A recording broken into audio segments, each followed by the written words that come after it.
ಆಯುರ್ವೇದ ಅಂತ ಹೇಳಿದ ತಕ್ಷಣ ಫಸ್ಟ್ ಎಲ್ಲ ಹೇಳೋದು ಹೌದು ಗೌರಿಯಮ್ಮ ಏನೇನು ಟಿಪ್ಸ್ ನ ಕೊಡ್ತಾರೋ ಅದನ್ನ ಫಾಲೋ ಮಾಡಬೇಕು ಅಂತ. ಆದ್ರೆ ನೀವು ಎಜುಕೇಶನ್ ಮುಗಿಸಿದ್ದು ಮೈಸೂರು ಯೂನಿವರ್ಸಿಟಿನಲ್ಲಿ ಬಿಕಾಮ್. ಸೊ ಈ ಬಿಕಾಮ್ ಇಂದ ಆಯುರ್ವೇದ ಈ ಶಾಸ್ತ್ರಕ್ಕೆ ಹೋಗಿದ್ ಯಾಕೆ, ಹೇಗೆ? ನಮ್ಮ ತಾತನವರು ಆಯುರ್ವೇದದ ಮಹಾ ಪಂಡಿತರಾಗಿದ್ದವರು. ಮೈಸೂರು ಮಹಾರಾಜರ ಆಸ್ಥಾನದಲ್ಲಿ ಕೂಡ ಅವರು ಕೆಲಸವನ್ನ ಮಾಡಿದಂತವರು. ಪ್ರಾಕೃತಿಕವಾಗಿ ಏನೇನಿದೆ ಪ್ರಕೃತಿಯಲ್ಲಿ ಅನ್ನೋದನ್ನ ಸಹಜವಾಗಿಯೇ ಕಲ್ತಂತವ್ರು ನಾವು.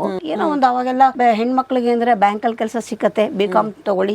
ಸೊ ಬಿಕಾಮ್ ತಗೊಂಡ್ವಿ, ಕಾಮರ್ಸ್ ತಗೊಂಡ್ವಿ. ನನಗೆ ಕಲಿಬೇಕು ಅನ್ನೋ ಕುತೂಹಲದಿಂದ ನಾನು ಕಲಿತದ್ದು ಈ ಒಂದು ಆಯುರ್ವೇದವನ್ನ. ಈ ಆಯುರ್ವೇದ ಅಂತಕ್ಕಂಥದ್ದು ಆಯಸ್ಸು, ಆಯುಹು ಅಂದ್ರೆ ಆಯಸ್ಸು, ಆಯಸ್ಸಿಗೆ ಸಂಬಂಧಪಟ್ಟಂತಹ ವಿದ್ಯೆ. ವೇದ ಅಂದ್ರೆ ಜ್ಞಾನ. ಇದು ಒಂದು ಜೀವನದ ಒಂದು ಜ್ಞಾನ, ಆಯಸ್ಸಿನ ಜ್ಞಾನ, ಆರೋಗ್ಯದ ಜ್ಞಾನ. ಈ ಜ್ಞಾನವನ್ನ ಪಡೆಯೋದಿಕ್ಕೆ ನಮಗೆ ಮೂಲತಃ ಸಹಾಯ ಮಾಡಿದಂಥವ್ರು ನಮ್ಮ ತಾತನವರು ಅಂತ ಹೇಳ್ಬೇಕಾಗತ್ತೆ.